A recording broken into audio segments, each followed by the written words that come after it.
What is up, people? We are here with my Banshee build video, and this is for my defense resonating Quake build. Let's go. Let's get right into it. So, we have corrosive projection because you want to strip the enemy armor, so this actually does as much damage as possible to those tanky armor, and she works best if you have a team with 4 corrosive projections. Like, it's actually amazing when you do. Power drift, transient fortitude to increase our damage, but that's only at 110% because we have an overextended killing our damage. Sad face. We have stretch and overextended. This is increasing our range because this is max range defense build, so we're hitting the entire map. Streamline and fleeting expertise to increase our efficiency, because we gotta have we gotta be able to use our resonating Quake or our Quake for as long as possible. We have, since this kills our duration like majorly, we have a continuity. Our transient fortitude also kills our duration. I forgot to mention that. We have a continuity to raise it just a little bit. It's best with a primed continuity, and it's also best if you max out a primed flow. Now she'll top off at 600 power with a primed flow. Without, with a normal flow, it'd be 450. With the primed continuity, we'll go up to what, 67% on duration, and that'll help us out quite a bit. So definitely try to do that if you can. If you can't, it still works. It's just not as effective. It definitely still works. I still cleared through rounds even before I got my prime flow, which of course only gives me 30 extra energy, so it's really not a big deal. So without further ado, let's get right into this. Now her biggest thing, she kills smaller enemies. You're probably gonna have to walk around and deal with the tanky enemies unless you guys have 4 corrosive projections. So we got a bunch of little smaller enemies. We're going to show you those first. And we also got a corrupted drone, because I want to make sure that you guys know that even if it flies, it can get killed by her. So, of course we're max range, so we're going to hit the enemies way in the back from here. And I also don't want to risk it for the biscuit because she is squishy. So you can see that timer going up by my shield and health. That is the resonating Quake timer. It adds 1 meter and 100 damage for every time it goes up. Now, of course, a lot of these enemies are just going to go off the edge. And these are level 95s. You probably won't be running into a lot of these.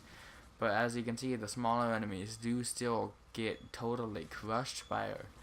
Now, of course, you're going to have your bigger enemies. So let's go over those. We're just going to go over like everything. We're just going to have a bunch of corrupted butchers for our last thing. Except nullifier, because obviously you're going to want your team to immediately drop the nullifiers as they come up. And being that I don't have a team in here, we'll actually, yeah. Bam. You will dominate the map. The map will just stagger the entire time.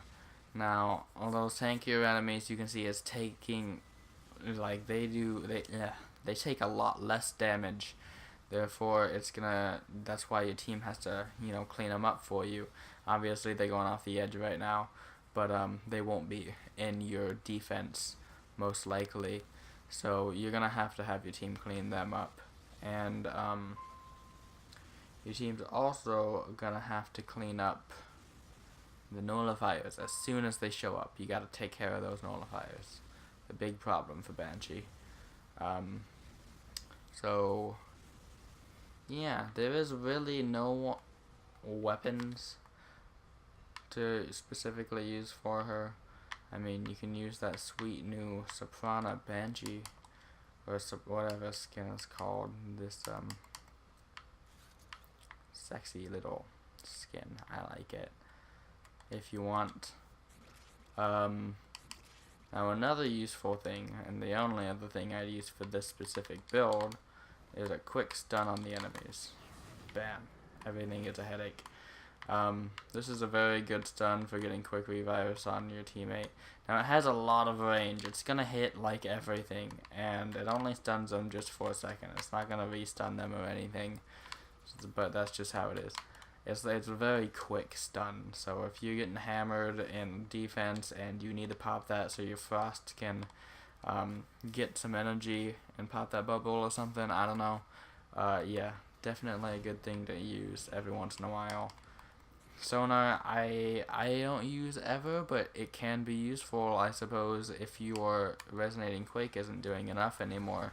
You can pop that every once in a while. Sonic Boom, really that's just a panic move. It uses like 5 energy here. My Generic regens my energy pretty much faster than it can get rid of it. So I guess you can use that as a panic move if you really want. I wouldn't really use it. It's up to you guys though. Like, it's your game. Play it how you want to play it. So yeah, that is my Banshee build. I hope this helped anyone who plays Banshee or anyone who wants to play Banshee. She's an amazing frame. I am gonna be working on a resonant sonar build eventually. Not quite yet. I'm working on someone else. You guys will find out probably eventually. But yeah, hope this helped you guys. This is a defense build. I will be showing a more solo, I guess you could run it in whatever you want type of build. It's pretty good. 3-former. So, yeah. Peace out, guys.